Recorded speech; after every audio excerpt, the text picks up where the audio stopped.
Bonjour à tous, je vais vous présenter rapidement une correction avec des outils qui me semblent intéressants concernant l'optique.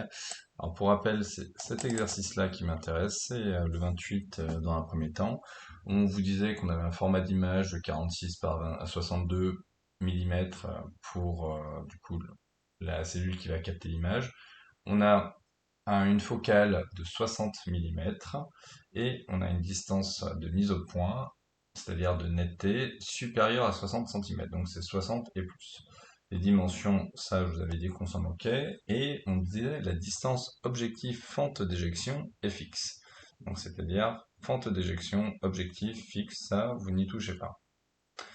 Alors, dans la première partie, on vous demandait si l'image de l'objet était réelle ou virtuelle. Eh bien, dans la mesure où vous avez un écran ici et que l'objet est par là et la lentille là, vous êtes de part et d'autre de la lentille, donc vous avez forcément une image qui va être réelle. Vers quelle valeur l'abscisse XA de l'image tend-elle lorsque l'objet à photographier est très éloigné de l'objectif? Alors, je sais toujours pas s'ils veulent XA ou XA' avec une virgule. Dans les deux cas, je vais vous donner deux réponses. Si c'est XA, bah, c'est 60 vers l'infini. Et si c'est XA', et bien en fait, XA', lui, ça va être une valeur fixe et il va tendre vers justement la focale de l'objectif, 60. Ok. C'est pourquoi c'est la relation de conjugaison qui est ici. Si ça tend, si pardon, XA tend vers l'infini, vous savez que 1 sur l'infini, enfin 1 sur l'infini, ça va être égal à 0, hein, ça tend vers 0. Donc 1 sur xa moins 1 sur 0 égale 1 sur f', donc on a une valeur de 1 sur xa' qui est égale en gros à 1 sur f'. C'est ce qui justifie cette valeur-là. Ensuite, on vous disait, on suppose que l'image se forme dans l'appareil photo, etc. En utilisant un outil, calcule la distance entre l'objectif et la fente d'éjection. Alors, l'objectif et la fente d'éjection, c'est ni plus ni moins ce que je viens de vous expliquer avec la distance, comment dire, la distance entre f et xa. En fait, ils sont quasiment superposés dans cette partie-là. Comparer la distance trouvée à celle obtenue dans la question 2A. Alors, bah, là, il n'y a pas grand-chose à dire. Hein. Là, vous avez émis une hypothèse et vous vous rendez compte qu'elle est plutôt vraie. Là, je pense qu'il n'y a pas à commenter. Calculer le grandissement gamma lorsque l'objet se situe à 60 cm de l'objectif. Eh bien, gamma, ici, vous aviez XA 60, donc 60 cm. XA', on a dit qu'on était presque à 6 cm.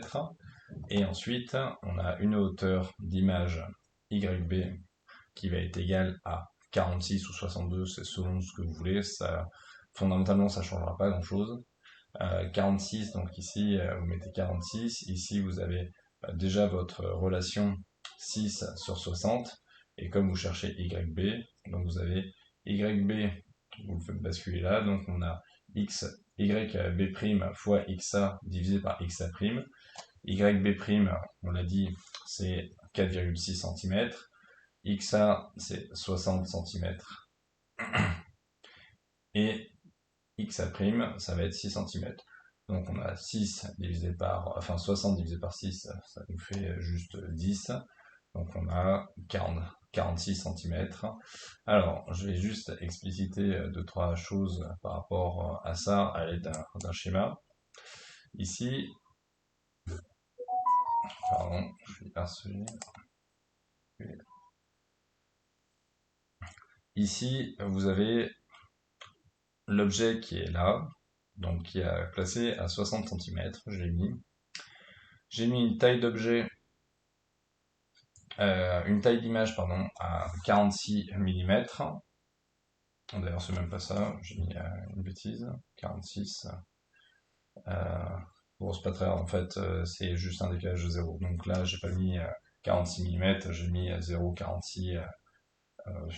Non, j'ai mis 4,6 mm et non pas 46 mm. Mais dans les proportions, ça changera pas grand-chose. Donc, vous avez 60, vous avez une distance focale que j'ai bien placée à 6.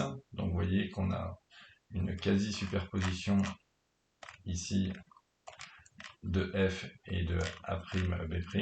Alors pourquoi c'est pas une superposition?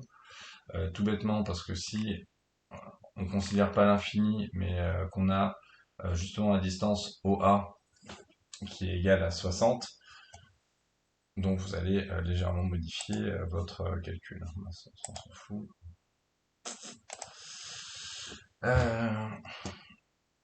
Je reviens ici à votre calcul pour vous expliquer.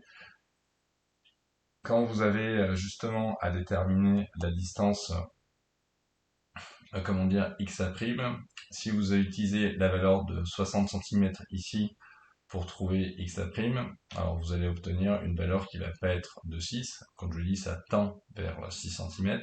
Et donc si vous avez 1 sur xa qui est égal à 60, donc vous avez 1 sur 6 plus 1 sur xa, 60. Alors attention au signe. Donc f' n'est pas du même côté que xa, donc vous allez modifier le signe.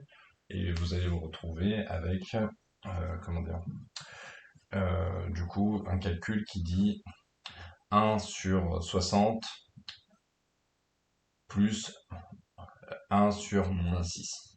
Et donc, vous n'allez pas tout à fait tomber sur, comment dire, 6, même si vous allez avoir une valeur qui est assez proche. Donc, c'est ce qui justifie, en définitive, ici, l'écart entre f' et a'. Cet outil-là, n'hésitez pas à vous en servir, enfin, je pense qu'il est intéressant. Et comme vous avez vu, malgré tout, ça vous donne des infos qui sont pas mal. Le fait que A', enfin B' soit pas confondu avec F', ça vous permet de voir que du coup, vous ne tombez pas directement sur 46 cm. Et donc là, ça va être autour de 41 à cause justement de cette relation-là. J'insiste sur le fait que ici, dans la relation de grandissement, si j'utilise un xa' qui est de 6 cm, donc vous aurez un résultat très différent. Là, dans ce cas-là, il faut reprendre la relation de conjugaison pour trouver la bonne valeur de xa' dans ce cas-là. Donc vous allez avoir quelque chose qui va être différent de 6. Et c'est pour ça que vous avez une relation qui va vous sembler un peu différente. Voilà. Je vais faire en deux fois, je pense que c'est bien, pour le deuxième exercice.